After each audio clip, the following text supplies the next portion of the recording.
अस्सलाम वालेकुम मेरे प्यारे लिसनर्स। कहानी शुरू करने से पहले मेरे फेसबुक के ग्रुप लुबाबा हैदर ऑफिशियल और मेरे फेसबुक पेज लुबाबा हैदर को ज्वाइन करें। मेरे पेज और ग्रुप का लिंक डिस्क्रिप्शन बॉक्स में भी मौजूद है। मैं आपका वहाँ इंतज़ार कर रही हूँ। शुक्रिया। गुमराह एपिसोड 85। उसने गली का दरवाज़ा बंद कर दिया, फिर मुझे दीवार के साथ लगी एक बड़ी सी फोम की कुर्सी पर बिठाकर बोला, ये शर्मा साहब कौन है? वो मेरे से ज़रा सामने फासला रखकर कुर्सी पर बैठ गया। उसकी गर्दन पसीने से भीग रही थी। जेब से रुमाल निकालकर उसने गर्दन पर फेरते हुए एक बार फिर मेरा सर से पांव तक गहरी नज़र से जायजा लिया, मगर उसके चेहरे के तासुरात से साबित होता था कि अभी तक वो मुझे किसी खाने में नहीं रख सका था। उसका हाफिज़ा बहुत तेज़ था, मगर वो मुझे पहचानने में सख्त मुश्किल का सामना कर रहा था। देखें, वो उधर सेंट पॉल हाई स्कूल के हेडमास्टर हैं। आपको तो याद होगा, वो अपनी बहन सावित्री के बारे में पूछ रहे थे। उन्होंने कहा है कि सावित्री का उन्हें एक अरसे से कोई खत पत्र नहीं मिला। वो उसके बारे में सख्त परेशान है। सावित्री? वो लेडी पुलिस इंस्पेक्टर? मगर जहाँ तक मुझे याद है उसने तो कभी नहीं बताया था कि उसका कोई भाई भी मौजूद है। ये कहकर वो कमरे के अंदरूनी दरवाजे तक जा पहुंचा और पुकार कर बोला, सीता जी, ज़रा स्कॉच के 2 गिलास तो बना दो। चंद लम्हों तक उसे कोई जवाब ना मिला तो वो बोला, क्षमा कीजिएगा मेहता जी, मैं अभी आया। इतना कहकर वो मकान के अंदर चला गया। कोई 10 मिनट बाद वो वापस आया तो उसने एक ट्रे पर 2 गिलास और शीशे का एक जग उठा रखा था। वो लाकर उसने कुछ फासले पर रखी एक मेज़ पर रख दिया। ले, ये पिए। ये कहकर उसने गिलास उठाया और बड़ी मुरव्वत से मेरे पास आ ठहरा। वो मेरे दाएं हाथ खड़ा था। गिलास उसने सीधे हाथ में पकड़ रखा था। अपना बाएं हाथ उसने यूं ही बेख्याली में कुर्सी की पुश्त पर रख दिया। मैंने गिलास उसके हाथ से लिया तो कड़क जैसी आवाज़ कुर्सी की पुश्त की तरफ से उभरी। वो फौरन ही पीछे हट गया। अभी मैंने गिलास आधा भी नहीं पिया था कि कुर्सी के दोनों बाजू एकदम शिकंजे की तरह मुझे दाएं बाएं तरफ से अपनी गिरफ्त में लेने लगे। मैंने गिलास फेंक कर उठने की कोशिश की, मगर उस भारी भरकम कुर्सी के दोनों बाजू मेरे कूल्हों को जकड़ चुके थे और उनका दबाव अब दोनों सिमतों से मेरी कमर पर बढ़ रहा था, यूं कि मुझे सांस लेना भी दुश्वार नजर आता था। बलबीर मेरे सामने खड़ा मुस्कुरा रहा था। कुर्सी के दोनों बाजू अब एक हल्के की सूरत इख्तियार कर चुके थे। मैं खुद को बेबस महसूस कर रहा था। मेरा पिस्तौल, जो मैंने कमीज़ के नीचे कमर के गिर्द बंधी पट्टी के साथ लटकाकर नेफे में अड़स रखा था, मेरी पहुंच से बाहर हो चुका था। बलबीर सिंह अजीब से इब्लिसाना अंदाज से हंसा, यूं जैसे उसने हाथी मार गिराया हो। कुर्सी के बाजू जो हल्के की सूरत इख्तियार कर गए थे अभी तक हरकत में थे और उनकी गिरफ्त और ज़्यादा तंग और सख्त होती जा रही थी। मैंने पागलों की तरह अपने दोनों हाथ सर से ऊपर उठाकर कुर्सी की नशिश पर रखे। एन उस वक्त वहाँ मुझे एक छोटे से दस्ते की मौजूदगी का एहसास हुआ। वो बाएं तरफ हरकत करा था। मैंने उस दस्ते को फ़ौरन ही रोककर दाएं तरफ खींचा तो बलबीर ने पिस्तौल निकाल ली। कुर्सी के दोनों बाजू खुलने लगे थे।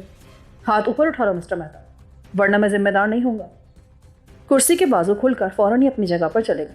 मैंने चेहरे पर ज़माने भर की बेबसी जाहिर करके हाथ ऊपर उठा ली और उसके साथ ही मैं कुर्सी पर से उठ गया। बलबीर सिंह के चेहरे पर अब बलाखिर संजीदगी छा गई थी। उसे यकीन नहीं आ रहा था कि मैं उसकी कुर्सी की गिरफ्त से इतनी जल्दी आज़ाद भी हो सकता हूँ। वो बड़े ही गंभीर लहजे में बोला, तुम मेरे घर में हो मिस्टर मेहता, मैं तुम्हें शूट भी कर दूँ तो मुझ पर कोई हर्फ नहीं आएगा। बेहतर है तुम अपना असली नाम और काम मुझे खुद ही बता दो और सीधे खड़े रहो, मैं तुम्हारी तलाशी लूँगा।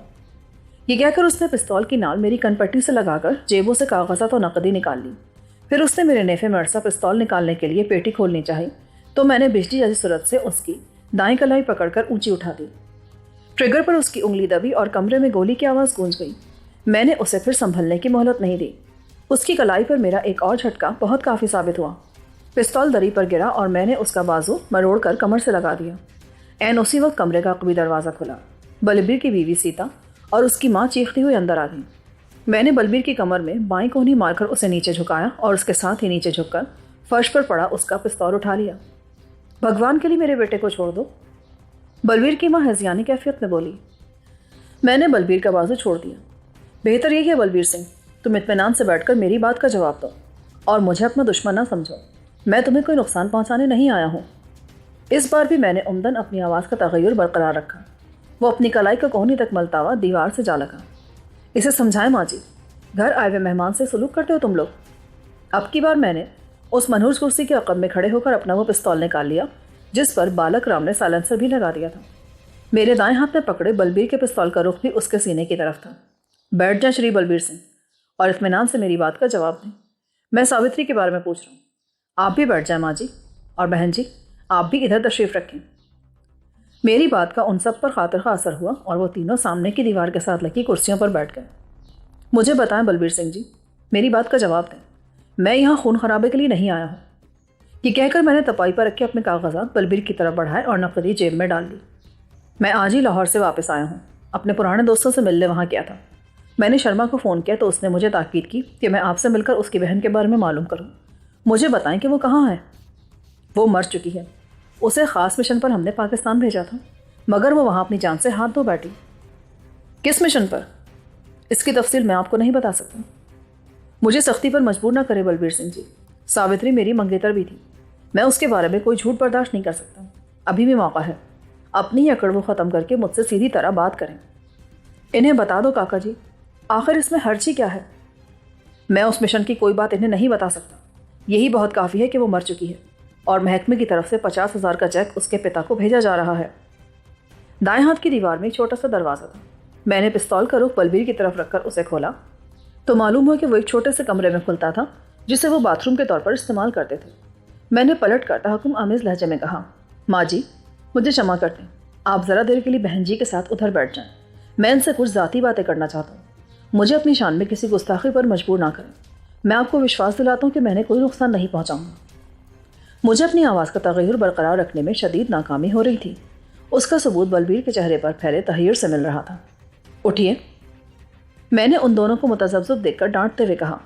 वो दोनों बादल नखास्ता अपनी जगह से उठी और लरसती हुई उस दरवाजे में दाखिल हो गई जिसको मैंने फ़ौरन ही बाहर से बंद कर दिया।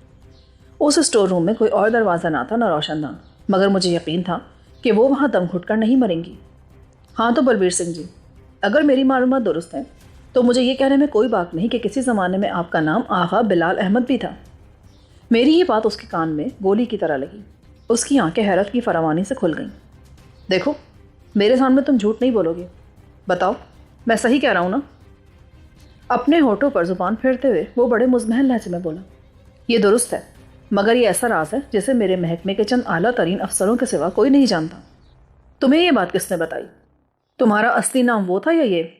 नहीं, मेरा असली नाम बलबीर सिंह ही है और मुझे ख़ास मिशन पर लाहौर भेजा गया था क्योंकि मैं पश्तो भी जानता हूँ और पंजाबी के अलावा उर्दू भी लखनवी अंदाज में बोल सकता हूँ। वो कौन सा मिशन था जिस पर तुम्हें भेजा गया था? मैंने उसके सामने कुर्सी पर बैठते हुए कहा। वो ज़रा देर के लिए गहरी सोच में डूब गया। जब उसके लब खुले तो जिस हकीकत का इंकशाफ उसने किया वो मुझे सुनकर गई। उसने पाकिस्तान की एक आला शख्सियत को बड़े ही ड्रामाई अंदाज में लाहौर की खुली सड़क पर गोली मार दी थी। तुम्हारा ये एतराफ़ मेरे लिए हैरत अंगेज़ है बलबीर सिंह, मगर रिकॉर्ड से तो ये साबित होता है कि तुम वहाँ पुलिस मुकाबले में मारे गए थे। वो मेरी ये बात सुनकर उछल गया। तुम्हें ये बात किसने बताई? अपने बारे में तुम मुझसे अब तक झूठ बोलते आ रहे हो। अपना लबो लहजा दुरुस्त रखो बलबीर सिंह, और ये मत समझो कि मैं यहाँ किसी बरदिखावे के लिए आया हूँ। मुझे बताओ, तुम किसको गोली मारकर उसकी लाश मस करके वहाँ से फ़रार हो गए थे? ये बड़ा अहम सवाल है और तुम झूठ नहीं बोलोगे। मैं तुम्हें ख़बरदार कर रहा हूँ। वो चुप रहा। मैं तब कर अपनी जगह से उठा और तड़ाक से मैंने बाएं हाथ का एक थप्पड़ उसके मुंह पर दे मारा। उसकी पगड़ी फर्श पर गिर गई। उठो और इस कुर्सी पर बैठो, ज़रा तुम भी इसका मज़ा चख लो। ये कहकर मैंने उसके बिखरे हुए केस बाएं हाथ में लिए और उसे झटका देकर उठा दिया। मेरे केस छोड़ दो वरना अच्छा नहीं होगा। क्या अच्छा नहीं होगा, सुअर की औलाद? ये कहकर मैंने उसकी कमर पर घुटना दे मारा। वो तिवरा कर आगे की तरफ गिरा तो मैंने फिर उसके बाल बाएं हाथ में पकड़कर उसे घसीटा और आगे ले जाकर ज़बरदस्ती उस जादुई कुर्सी में धंसा दिया। वो उठने के लिए ज़ोर लगाने लगा तो मैंने एक और झापड़ उसके मुंह पर दे मारा। उसका अगला दांत शायद मेरे हाथ की ज़रब से टूट गया था। उसके होंठों से खून रिसने लगा। मैंने फ़ौरन ही उस कुर्सी के अकम में लगे स्विच को दबा दिया। कुर्सी के बाजू तेज़ी से अंदर की तरफ दबने लगे और चंद ही लम्हों में बलबीर सिंह कमर तक कुर्सी के फोम में छुपे आने बाजू की गिरफ्त में फंस चुका था। उसने भयानक चीख मारना चाही, मगर जो ही उसने मुँह खोला मैंने बाएं हाथ में उसका पिस्तौल लेकर उसकी नाल उसके हलक में उतार दी। वो मफलूज होकर रह गया। उसकी आंखें उबलकर बाहर आने लगीं। ऐन उसी वक्त किसी ने गली के दरवाजे पर दस्तक दी। लाला जी, अगर आप नहीं जाना चाहते तो मुझे चलता कर दें। ये वो टैक्सी ड्राइवर था जिसके साथ मैं बैठ कर आया था। तुम ठहरो, मैं अभी आ रहा हूँ। ये कहकर मैंने बलबीर के गले में पड़ी उसकी पगड़ी से उसका मुंह कसकर बांधा और फिर उसके दोनों हाथ भी कुर्सी की फुट से जकड़ दिए। अब वो कुछ नहीं कर सकता था। मैंने दोनों पिस्तौल नेफे में अड़से और गली का दरवाज़ा खोलकर ड्राइवर के पास जा पहुंचा। वो मुस्कुराते हुए बोला, बड़ी देर कर दी लाला जी, मैं तो समझा था कि आप गए। गए कैसे? कोई बेईमान समझा है तुमने मुझे। लो, अपना किराया ले लो। कि कहकर मैंने उसे 10 का नोट थमा दिया। काफ़ी हैं या और कुछ? नहीं नहीं लाला जी, बहुत काफ़ी हैं। अब मैं जाऊँ? हाँ ठीक है, जाओ, मैं अभी इधर ही ठहरूंगा। उसने टैक्सी स्टार्ट की और उसी वक्त दूसरी तरफ निकल गया। गली उस घड़ी बिल्कुल सुनसान पड़ी थी।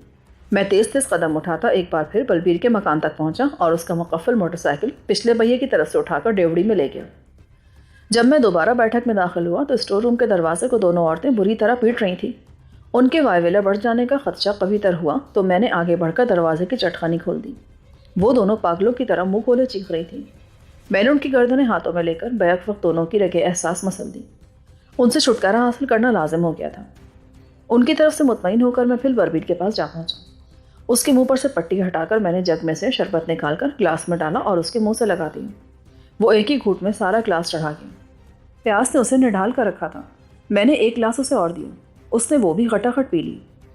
वो सीता और अपनी माँ को नीम मुर्दा हालत में मेरे कंधों पर लदकर मकान के अगले हिस्से में जाते देख चुका था। वो बड़ी बेचारगी से कुर्सी के शिकंजे की तरफ इशारा करके बोला, मेरा दम घुट रहा है, ये कुर्सी खोल दो। अभी नहीं बलबीर सिंह, ये आपका ही बनाया हुआ शिकंजा है। आपको तो पहचानता होगा, आपके साथ ही सख्ती से पेश नहीं आ सकता। वो बड़ी बेबसी से दाएं बाएं सर पटकने लगा। तुमने बताया नहीं बलबीर सिंह कि वो कौन बदनसीब था जिसको कत्ल करके तुमने पुलिस मुकाबला जाहिर किया था। उसका नाम अली बख्श भट्टी था। अली बख्श भट्टी? उफ मेरे खुदाया, तो इसका मतलब यह कि तुमने उस नमाजी परहेजगार हेड कांस्टेबल को खुद मार दिया था क्योंकि वो कद काट और रंग ढंग में तुमसे मिलता जुलता था। बेसाख्ता मेरे मुंह से निकल गया, तुम उसे किस तरह जानते हो? उसने अपना सर झटकते हुए कहा। अचानक मैंने महसूस किया कि उसकी कुर्सी के अगले पायों के साथ 2 निवार जैसी पट्टियां लटक रही हैं जिनके सिरों पर बक्सोए से लगे हुए थे। उनकी माहियत मेरी समझ में नहीं आई। फिर मैंने एक पट्टी को हाथ में लेकर गौर से देखा तो मालूम हुआ कि उसमें बिजली के बारीक तारों का जाल सा बना है। ये पट्टियाँ किस काम आती हैं? मुझे नहीं मालूम। ये शिकंजा खोल दो वरना मैं मर जाऊंगा। उसने एकदम सरसीमा होकर कहा। मैं एकदम अपनी जगह से उठा और उस कुर्सी का बगौर मुआयना करने लगा। उसके अक़ब में पिछले पाए के साथ एक बिजली का मोटा सा तार लगा था जिसके दोनों सिरे नंगे थे। उस तार को फैलाकर मैं पिछली दीवार तक ले गया तो मुझे मालूम हुआ कि वो तार वहाँ लगे स्विच बोर्ड के खाने तक पहुँच सकता है। मैंने वो तार सॉकेट में लगा दिया और फिर उसका असर देखने के लिए बलबीर के सामने जा ठहरा। थोड़ी देर सोचने के बाद मुझे यकीन हो गया कि वो पट्टियाँ कुर्सी के शिकार को बरकरी झटका देने के लिए लगाई गई हैं। बलबीर का रंग हल्दी होने लगा। उसका मुंह खुला था मगर अब वो इस हद तक खौफजदा हो चुका था कि उसके मुंह से चीख भी नहीं निकल रही थी। मैं एक बार फिर उसके सामने कुर्सी पर बैठ गया। तुमने मेरी बात का जवाब नहीं दिया। वो सब कुछ तुमने किस तरह कर लिया था? तुमने उस अली बख्श भट्टी को क्यों मार दिया था? मैं उसे अपने रास्ते से हटाना चाहता था। वो बड़ी ही मरियल सी आवाज़ में बोला। क्यों हटाना चाहते थे? तुम उसे अपने रास्ते से क्यों हटाना चाहते थे? क्या जिद थी तुम्हें उससे? मैं सीता को हासिल करना चाहता था। सीता को? कि जो तुम्हारी बीवी है। अली बख्श का क्या ताल्लुक़ था इससे? उसे उसने यूं ही घर में डाल लिया था और मुझे उससे मोहब्बत हो गई थी। वेरी गुड बलबीर सिंह, तुम तो बड़े मुहिम जो आदमी हो। फिर क्या किया तुमने? ये शिकंजा खोल दो, मुझसे बात नहीं हो रही। वो दर्द से निढाल होने लगा। अगर तुम बकवास बंद नहीं करोगे तो मैं ये पट्टियाँ तुम्हारे बाजू पर बांध दूंगा। नहीं, वाहेगुरु के लिए ऐसा ना करना। मुझे इस शिकंजे से निकाल दो, मैं तुम्हारे आगे हाथ जोड़ता हूँ। उसकी आंखों में आंसू बलाए। वो दम बदम निढाल होता जा रहा था। क्यों नहीं, अभी तो तुम्हें बहुत कुछ बताना होगा। पुलिस मुकाबला कैसे साबित कर दिया तुमने? मैं अली बख्श को अपने साथ लेकर उधर फिरोजवाला की तरफ चला गया। रोजनामचे में मैंने लिख दिया कि हम चोरों के ताक़ुब में हैं और एक डकैती की तफ्तीश के लिए मिसदपुर जा रहे हैं। अच्छा फिर मुझे बताओ, ये शिकंजा किस तरह नरम हो सकता है? स्विच को पीछे हटाकर 3 नंबर पर रोक दो। उसने खुश होकर कहा। नहीं बेटा, इतना बुद्धू न समझो तुम मुझे। अपना बयान जारी रखो। बताओ तुमने वहाँ जाकर क्या किया? मैंने अपना चुपशा जैसा पिस्तौल उसकी आंखों के सामने लहराते हुए कहा। हम मसीदपुर पहुँचे तो जिन 4 डाकों की मुझे तलाश थी वो हमारी भिनक पाकर गांव से निकल गए और एक राजपा के किनारे उगे दरख्तों के एक झुंड में जा घुसे। मैं अली बख्श को साथ लेकर उधर चल दिया। मुझे मालूम था कि डाकू उस झुंड की आड़ लेकर आगे निकल चुके होंगे। फिर भी मैं उधर जा निकला और अली बख्श को दूसरी तरफ भगाकर मैंने उस पर गोली चला दी। एक के बाद तीसरे मैंने उसके बदन में 4 गोलियां गुजार दी। फिर मैंने अपनी वर्दी उसे पहनाई, अपने कागजात उसकी जेब में रखे और उसके बदन को, उसके चेहरे को इस हद तक मस्क कर दिया कि कोई उसे पहचान ही नहीं सकता था कि वो अली बख्श है। मैंने उसकी वर्दी पहनकर उसी रात अली बख्श की महबूबा को अपने साथ लिया और अपने मंसूबे के मुताबिक सरहद अबूर करके अमृतसर आ गया। यहाँ पहुंचकर मैंने सरकार से 2 मुरब्बा ज़मीन इनाम में हासिल करके पुलिस में मुलाजमत इख्तियार कर ली। मुझे जो फ़र्ज़ सौंपा गया था उसे मैंने तनहा सर अंजाम दिया था। यही मेरी सबसे बड़ी कामयाबी थी। ये कहकर वो चुप हो गया। हाँ, बड़े सूरमा साबित हुए तुम बलबीर सिंह। तुम्हें याद है तुमने उस गुलाम जिलानी का रुक्का लिखा था जिसने भंडारी फैमिली को यहाँ से अगवा किया था। तुम्हारा उससे क्या ताल्लुक़ है? कौन हो तुम? मैं तुम्हारे बहनों गुलाम जिलानी का अदना गुलाम हूँ। तुमने उस रुक्के में दी गई धमकी पर किस तरह अमल किया था? बताओ मुझे। आसिया को तुमने कहाँ रखा है? तो ये बात है, तुम्हें उस बदमाश ने मेरे पास भेजा है।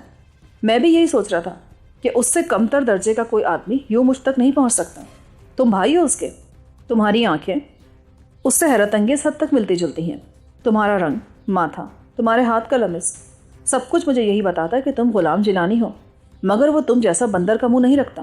वो खूबसूरत जवान है। हाँ, मैं उसका बदसूरत भाई हूँ। मुझे बताओ आसिया कहाँ है? अगर तुम उसे मेरे हवाले कर दोगे तो मैं तुम्हारे माजी पर मिट्टी डालकर वापस चला जाऊँगा। तुम्हें यकीन है कि मैंने अब तक तुमसे झूठ नहीं बोला? हाँ, अब तक तुम सच बोलते आ रहे हो। मुझे तुम पर एतबार है, मगर मैं आसिया के बारे में तुम्हारा कोई झूठ बर्दाश्त नहीं कर सकूँगा। ट्रिगर पर मेरी उंगली एकदम दब जाएगी। मैं सच कहता हूँ, मुझे आसिया के बारे में कुछ भी नहीं मालूम। मैं नहीं जानता कि वो कहाँ है। अच्छी तरह सोच लो बलबीर, ये बड़ा अहम सवाल है। आसिया के लिए हमें 1000 आदमी भी मारना पड़े तो हम मार देंगे। मैं तुम्हें कैसे यकीन दिलाऊं मिस्टर मेहता? तुम्हारा असल नाम क्या है वैसे? यही मेरा नाम है। मुझे बताओ कि आसिया कहाँ है। मैं वाहेगुरु की सौगंध खाकर कहता हूँ मिस्टर मेहता कि मुझे उसके बारे में कोई इल्म नहीं। वो सावित्री कौन थी? किसने भेजा था उसे? गुलाम जिलानी और ढिल्लो साहब के पीछे। वो बहुत अरसे से पाकिस्तान में हमारे लिए काम कर रही थी। जब गुलाम जिलानी भंडारियों को लेकर पाकिस्तान चला गया और उसने उसी रोज़ उन्हें वापस भी भेज दिया, तो उसी दिन हमने सावित्री से कह दिया था कि वो जिस तरह भी मुमकिन हो जिलानी और उसके सबसे बड़े पुश्तपना मुख्तार ढिल्लों को जिंदा सलामत गिरफ्तार करके अमृतसर पहुंचा दें। मगर हमारा वो मंसूबा जिलानी ने नाकाम बना दिया और सावित्री उसी के हाथों मारी गई। तुम यकीन के साथ कह रहे हो कि आसिया के बारे में तुम्हें कोई इल्म नहीं? हाँ, मैंने तुम्हारे सामने कसम खाई है। उफ, ये शिकंजा ढीला कर दो, मेरी पसलियाँ टूट जाएंगी। नहीं बलबीर, अभी नहीं। मुझे बताओ तुमने जिलानी और ढिल्लो साहब को यहाँ लाकर क्या करना था? मंसूबा क्या था तुम्हारा? मैं ये नहीं कह सकता। उसका फैसला भंडारी ही कर सकता था और उसकी पार्टी के आदमी। वो जो काम गुलाम जिलानी से लेना चाहते थे, इस काम के लिए उन्होंने सावित्री को आगे लगा लिया। मैं तुमसे सच कह रहा हूँ मिस्टर मेहता, मुझे और जलील मत करो। ये शिकंजा खोल दो। ये तुम्हारा अपना ही खोदा हुआ कुआं है बलबीर। ऐसी खतरनाक कुर्सी तुमने क्यों लगा रखी है अपने घर में? मुजरिमों से राज उगलवाने के लिए। मैं उन्हें इसी कुर्सी पर बैठाया करता हूँ। मेरी शोहरत और कामयाबी का राज इसी कुर्सी में पिन्हा है और अब तुम्हारी ये सबसे बड़ी शिकस्त का सबब बन गई है। मगर अब भी तुम सच नहीं बोल रहे हो। किसी कबीर शाह को जानते हो? वो जो थानेदार हैं, उधर तरन तारन में रहता है, साहिवाल के करीब। मैंने उसके बारे में गुलाम जिलानी को बता दिया था। हमारे अपने ज़राए ने हमें बता दिया था कि जिलानी की बहन उसके कब्ज़े में है। मगर विश्वास करो मिस्टर मेहता, हमने उसके खिलाफ कुछ नहीं किया। दूसरे मरहले में अलबत्ता हम उस पर हाथ ज़रूर डालते। जिलानी से इंतकाम लेने का एक ज़रिया वो आसिया भी थी। उसने पुलिस इंस्पेक्टर मक्खन सिंह को गला घोंटकर मार डाला था। मैं जिलानी को उधर लाकर फांसी चढ़वा देता। हमने भी यही सोच रखा था। वो फर बोल रहा था। कुर्सी के शिकंजे ने उसे बेबस कर दिया था और उसे उम्मीद थी कि अगर वो मेरे सामने सच बोलता रहा तो मैं उसे छोड़ दूंगा। हैरत मुझे ये थी कि वो आसिया के बारे में अपनी कतई लालमी का इजहार कर रहा था, जिस पर मुझे यकीन नहीं आ रहा था। हालात व वाक़यात ऐसे थे कि मुझे आसिया के उस इग़वा में उन्हीं का हाथ नज़र आ रहा था। मुझे पिछली बार बलबीर ने समझा दिया था कि वो आसिया को उठवा लेगा। उसने कबीर शाह का नाम भी लिया था। उसके घर में एक हिंदू की मौत इस बात का सबूत थी कि वो सब कुछ अब की बार उन्हीं लोगों के हिम्मा पर किया गया है। मगर बलबीर सिंह साफ इनकार कर रहा था। हालांकि वो इतनी शदीद अज़ियत में मुब्तला था और बाकी तमाम हक़ाइक़ में उसने बिला कमो खास मुझ पर मुनकशिफ कर दिए थे। अगर आसिया के बारे में उसे कुछ मालूम होता तो बिलाशुबा वो सब भी वो उगल देता। मगर वो इस मरहले पर पहुंचकर हर शय से मुनकिर हो रहा था। उसके झूठ सच को पकड़ने के लिए मैंने अपनी जगह से उठकर कुर्सी को कमरे के अंदरूनी दरवाजे की तरफ घसीटा तो मालूम हुआ कि उसके नीचे लट्टू से लगे हैं, जिन पर चलाकर उस कुर्सी को बड़े आराम से एक जगह से दूसरी जगह मुंतकिल किया जा सकता था। कुर्सी धकेल कर जब मैं मकान के अंदरूनी हिस्से में जाने लगा तो बलबीर सिंह दहशतज़दा होकर बोला, कि क्या कर रहे हो? तुम समझते हो मुझे जलील करके तुम बच जाओगे? या जिन लोगों ने तुम्हें भेजा है उन्हें हम माफ़ कर देंगे? बकवास बंद करो। तुमसे तो हम एक एक बात का हिसाब लेंगे। हर आदमी अपने ही अमाल का हिसाब देता है। उसका अपना ही जाल उसको अपनी गिरफ्त में ले लेता है। ये कहकर मैंने उसे मकान के अगले हिस्से के कमरे में पहुंचाकर दरवाज़ा अंदर से बंद कर लिया। वो कमरा शायद उसकी ख्वाब का थी। वहाँ दीवार पर सीता और उसकी तस्वीरें लगी थीं। मैंने कुर्सी बरकरी स्विच बोर्ड के सामने दीवार के करीब रखी और फिर उसकी दोनों बरकरी पट्टियाँ बलबीर सिंह की कलाइयों पर कसकर बांधने लगा। वो घिघियाना शुरू हो गया। इस अजीत का तस्वर उसे मारे डालता था जो उसका मुकद्दर बन चुकी थी। वो अपने सरबे को खुदा जाने कितने बदनसीबों पर आजमा चुका था और इस घर की दीवारों में किस किस मजलूम की चीखें घुट कर रह गई थीं। अब वो खुद को इस मरहले से गुजरते देखकर सहम क्या था, मगर मुझे उस पर कोई तरस नहीं आता था। मुझे आसिया के बारे में उसके मुंह से हकीकत उगलवानी थी। मैं किसी कतई नतीजे पर पहुंचे बगैर वहां से वापस नहीं लौट सकता था। अब भी वक्त है बलबीर सिंह, मुझे बताओ कि आसिया कहाँ है। उसे तुमने किन लोगों के जरिए तरन तारन से उठवाया और अब वो कहाँ है? मैं सच कह रहा हूँ मेहता जी, मुझे कुछ नहीं पता। भगवान की सौगंध में कुछ नहीं जानता। हमारा कोई आदमी उस तक नहीं पहुंचा। मैंने बिजली का तार स्विच में लगा दिया। जो ही मैंने बटन दबाया, बलबीर के मुंह से फलक शिगाफ चीख निकल गई। कुर्सी में ज़बरदस्त बरक़ी राव दौड़ गई थी। मैंने बटन बंद कर दिया। बलबीर की आंखें उबलकर बाहर आने लगी थी। रंग उसका इस हद तक सफ़ेद हो गया था जैसे किसी ने उसका सारा खून निचोड़ लिया हो। जब मैंने बिजली की राव रोकी तो उसने गर्दन डाल दी। वो बिल्कुल ही निढाल हो गया था। मुझे उस लम्हे उस पर तरस आ गया। मैंने बैठक से लाकर उसको एक गिलास शरबत पिलाया तो वो कदरे संभला। वो रोते हुए बोला, मुझे और ज़्यादा जलील ना करें मेहता जी, वाहिगुरु की कसम, मैं आसिया के बारे में कुछ नहीं जानता। मुझे छोड़ दें, मैं आपके बहुत काम आ सकता हूँ। जो सेवा आप कहेंगे मैं करने को तैयार हूँ। मैंने उसकी कलाइयों पर से वो बरक़ी पट्टियाँ खोल दी। मुझे उसकी बातों पर एतबार आ गया था। बिलाशुबा वो आसिया के बारे में लायन था, मगर सवाल यह था कि वो गई कहाँ, किन लोगों के हत्थे चढ़ गई थी वो। उसके दुश्मन को सामने आना चाहिए था। मैं उसके बारे में अब तक कोई सही अंदाज़ा नहीं लगा सका था। मैं तो समझ रहा था कि बलबीर के पास पहुंचकर मैं आसिया को सारे जहां की मुसीबतों से हमेशा के लिए बचा लूँगा, मगर वहाँ तो कुछ भी ना था। अपनी इस नाकामी पर मैं कितनी ही देर तक वहाँ खड़ा झंझलाता रहा। उस कुर्सी का खुद का शिकंजा अभी तक बलबीर को अपनी गिरफ्त में लिए हुआ था। उसकी इतनी सारी फजूतर अज़ियत को कम करने के लिए और अपने दूसरे मंसूबों पर अमल करने के लिए मैंने आगे बढ़कर तेज़ी से उसकी रगे एहसास मसल दी। वो निढाल तो हो ही रहा था, फ़ौरन ही कुर्सी पर झूल गया। चंदी लम्हों बाद मैंने शिकंजे की गिरफ्त ढीली करके उसे कुर्सी में से निकालकर बिस्तर पर डाल दिया।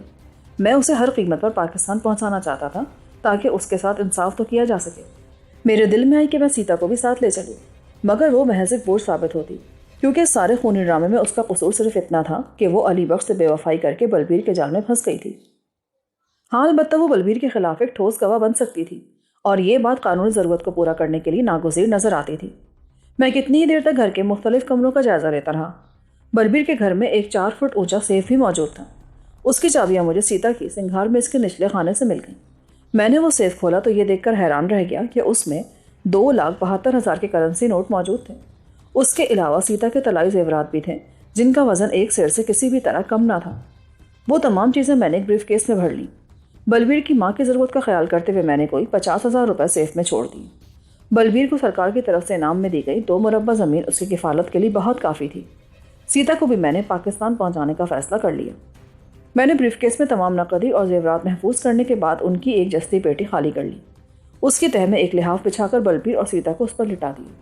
उनके हाथ पैर और मुंह इस तरह जकड़कर कस दिए कि वो सांस तो ले सकते थे मगर अपने बदन के किसी हिस्से को जुम्बिश नहीं दे सकते थे।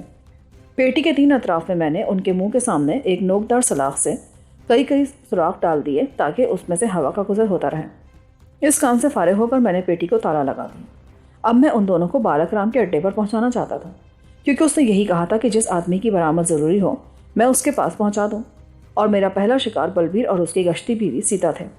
उनके बारे में एक रुक्का ढिल्लो साहब के नाम लिखकर मैंने बलबीर सिंह की जेब में डाल दिया। हर तरफ से मुतमईन होने के बाद मैंने वहाँ गुस्ल किया और फिर कोई शाम के 6 बजे मैं बलबीर के मकान से निकला। बड़ी सड़क पर से गुजरता हुआ मिनी ट्रक पकड़कर गली में ले आया। ट्रक में 2 आदमी सवार थे, एक ड्राइवर और एक मजदूर। जस्ती पेटी मैंने पहले ही ड्योड़ी में रखी हुई थी। मजदूर की मदद से मैंने वो ट्रक में रखवाई और मकान को बाहर से ताला लगाकर मैं उसी वक्त बालक राम के अड्डे पर जा पहुंचा। वो उस वक्त अपने शागिर्दों को नाच सिखा रहा था और मौसीकी की आवाज़ों से इमारत लबालब भरी हुई थी। मैंने वो पेटी ट्रक से उस इमारत के बड़े दरवाजे पर उतरवाई और ट्रक वापस भेज दी। मेरे आने की इत्तला पाकर बालक राम जब बाहर निकला तो मुझे ऐसा लगा जैसे वो शराब पी कर आया है। उसकी आंखें सुर्ख अंगारा हो रही थीं। वो बोला, कहिए मेहता जी, क्या खबर लाए हैं? खबरें तो बहुत अच्छी हैं बालक राम जी, मगर रेडियो के साथ कान लगाने पड़ेंगे। ज़रा इधर आए, अलग होकर मेरी बात सुन लें। वो मामले की नौयत को समझकर मुस्कुराया और मेरे शाने से शाना मिलाकर इमारत के सदर दरवाजे तक जा पहुंचा। हाँ तो अब बताएं, क्या मामला है? मामला यह है श्री बालक राम जी कि मैं माल ले आया हूँ। इस पेटी में बंद है जो बाहर रखी है। आप इसे आज ही ठिकाने लगा दें। My goodness, how fast you are. माल किस हालत में है? CKD की हालत में है। इसको किस जगह रखवाएंगे? कौन कौन सा जानवर बंद है इसमें? बलबीर और उसकी पत्नी। वो मारा? मेहता जी, हैरत है। कहाँ पहुँचाना है इस माल को? चौगोट में ढिल्लो साहब की हवेली पर। उनके नाम मैंने रुक्का लेकर बलबीर की जेब में डाल दिया है। आप चिंता ही ना करें मेहता जी। कोई टीका लगाया इन्हें? मैंने सर पर ज़रब लगाकर इन्हें बेहोश किया है। हाथ पैर कसकर बांध दिए हैं। दोनों के मुंह भी बंद हैं। पेटी में हवा के लिए आर पार सुराख है। नीचे गद्दा बिछा है। तो खासा एक्सपर्ट आदमी है आप। पैकिंग का कोर्स भी कर रखा है आपने। आप यूँ करें, अंदर जाकर डांस देखें। मुरार जी उन्हें सबक दे रहा है। इतने में ये पेटी मैं किसी जगह पहुंचा देता हूँ। आप अंदर बैठें और मुरार जी से कह दें कि मैंने आपको भेजा है। ये कहकर वो सदर दरवाजे से बाहर निकल गया और मैं पेटी पर एक नज़र डालकर अंदर चला गया। मौसीकी की आवाज़ दाएं हाथ के कमरे से आ रही थी। मैं उसका दरवाज़ा खोलकर अंदर दाखिल हुआ तो मेरी नज़रें पिघलने लगीं। मुरार जी दीवार के साथ गाँव तकिए से टेक लगाए बैठा था। उसके करीब एक आदमी बैठा हारमोनियम बजा रहा था। दूसरा अपने सामने 2 खूबसूरत तबले रखे था और उसके सामने 3 लड़कियां नाच रही थीं। मुझे देखते ही वो तीनों यकदम अपनी अपनी जगह पर रुक गईं। छत में लगा पंखा पूरी रफ्तार से बेआवाज़ चल रहा था। फर्श पर साफ सुथरी चांदनी बिछी थी। मुरार जी ने मुझे देखा तो संभल कर बैठ गया। पान की पीक उगलदान में डालकर अपने सफ़ेद रुमाल से होठ पोंछ कर बोला, फरमाइए जनाब, किससे मिलना है आपको? मुरार जी आप ही हैं? जी हाँ, मुझे बालक राम जी ने आपके पास भेजा है। मैं उनकी वापसी तक यहाँ ही बैठूंगा। ओह, ये तो बड़ी अच्छी बात है। तशरीफ़ रखिए। नाच रंग से कोई दिलचस्पी होगी आपको तो इधर मेरे पास आ जाइए। शुक्रिया मुरार जी, बड़ी गर्म महफिल सजा रखी है आपने। जी हाँ, बुढ़ापा तो मौत की पहली सीढ़ी है। किसी ने क्या खूब कहा है, बस्ती शहर की, धूप दोपहर की, मस्ती लहर की और नींद पिछले पहर की। कमाल की बात की आपने मुरार जी, दिल खुश कर दिया। ये बेबियाँ तो मुझे क्रिश्चियन लगती हैं। जी नहीं, ये गीता है, ये तपिया है और ये पद्मिनी। तीनों हिंदू हैं। बड़ा शौक़ है इन्हें नाच का। अब तो बहुत निखर गई हैं। भगवान ने इन्हें बड़ा लोच दिया है। इनके लिए ठंडा लाओ प्रभु। दूध सोडा मिले तो ज़्यादा बेहतर है। मुरार जी ने तवलसी की तरफ इशारा करते हुए कहा। वो उसी वक्त उठकर बाहर निकल गया। मुसलमान लड़कियां भी आपकी शागिर्द होंगी? नहीं महाराज, हम वो टंटा नहीं पालते। शोर मच जाता है। वैसे भी वो मांसखोर कौम है। उनकी औरतें बहुत मोटी और कदावर होती हैं। वो रक्स नहीं सीख सकती। आप कहाँ से आए हैं महाराज? मेरा नाम रमेश मेहता है। मेरा ज़्यादा वक्त मुंबई में गुजरता है। इतने में प्रभु दूध सोडे की 6 बोतलें ले आया। मुरार जी ने सबको वो मशरूब पिलाया। फिर उसने लड़कियों से कहा कि वो अपना सबक शुरू कर दें। मैं पंखे की हवा तले गुनूदगी सी महसूस कर रहा था। मुरार जी, मैं ज़रा आराम करूँगा। मुझे बालक राम जी के कमरे तक पहुँचा दें। मैं बहुत थका हुआ हूँ। मुरार जी ने मुझे उसी वक्त पहलू के कमरे में पहुँचा दिया। आप आराम करें महाराज, उस्ताद जी बस आते ही होंगे। मैंने बालक राम के बिस्तर पर लेटते ही आंखें मूंद लीं। बलबीर के किस्से में पढ़कर मेरे आसाब चटक गए थे। बिस्तर पर लेटते ही मुझे नींद आ गई। जब मेरी आंख खुली तो रात के 8 बज रहे थे और कमरे में बत्ती जल रही थी। पहलू का दरवाज़ा खुला था। मैं उठकर उस दरवाजे में पहुंचा तो मुझे वहां बालक राम एक किताब के मुताले में महफ नजर आया। मेरी आहट पाकर उसने सर उठाया। आइए आइए मेहता जी, मैं आपका ही मुंतज़िर था। कहिए, नींद तो अच्छी आई ना? जी हाँ, आपका कमरा ठंडा और बिस्तर नरम है। मैंने आपको इसीलिए नहीं जगाया। आप बहुत थके हुए थे। इधर आएँ, मेरे पास बैठें। मैं उसके करीब पहुंचकर कुर्सी पर बैठ गया। मेहता जी, मैंने उन दोनों को उसी वक्त एक अफवान ट्रक में लदवाकर वहाँ का रवाना कर दिया था। पेटी से निकालकर मैंने छोटे छोटे 2 संदूकों में उन्हें अलग अलग डाल दिया था और टीका भी लगा दिया था। आज रात वो चौकोट पहुँच जाएंगे। बड़ी मेहरबानी। पर मैं इस धंधे को समझ नहीं सका हूँ। बलबीर सिंह क्या फ़ायदा दे सकता उन्हें? आपको बाद में सब कुछ मालूम हो जाएगा। वो बहुत ख़तरनाक आदमी है बालक राम जी। बहरहाल, अब मुझे दूसरे लोगों पर तवज्जो देनी होगी। एक तो मेरा ख्याल है भंडारी आपका शिकार बनेगा। हाँ, वो ऐसा आदमी है जिसे मैं जानता हूँ। बलबीर और उसकी बीवी को तो मैंने एक और वजह से उठाया है। अच्छा, तो उसका नाम फहरिस्त पे नहीं था? नहीं, और मुझे उम्मीद है कि आप मुझसे नाराज़ नहीं होंगे। नहीं नहीं, मुझे नाराज़ होने की क्या ज़रूरत है मिस्टर मेहता। बहरहाल, आप अगला कदम बड़ी एहतियात से उठाएं, क्योंकि भंडारी की वो ज़बरदस्त हिफाजत कर रहे हैं। क्यों? उससे क्या ख़तरा है? बालक राम हंस दिए। खबरें उन्हें भी मिल चुकी हैं। सावित्री की मौत ने उन्हें बहुत परेशान किया है। आप इस मामले में मेरी कोई मदद नहीं करेंगे?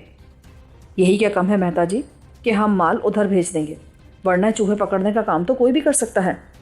तो आपकी नज़र में चूहे पकड़ने का काम है? मैंने हैरान होकर कहा, मनुस्मृति में लिखा है कि फल से लदे फंदे दरख्त पर एक ही पत्थर मारने से काम बन जाता है। यह संसार मनुष्य का जंगल है, इसमें घुसकर जिसे चाहे पकड़ लो। मुझे हैरत है बालक राम जी, मैं 1 लाख रुपए की शर्त लगाता हूँ, भंडारी को कल शाम तक पकड़ लाएं तो ये रुपया मैं आपको दे दूंगा। एक अजीब सा जहरीला तंज उसके चेहरे पर उभरा।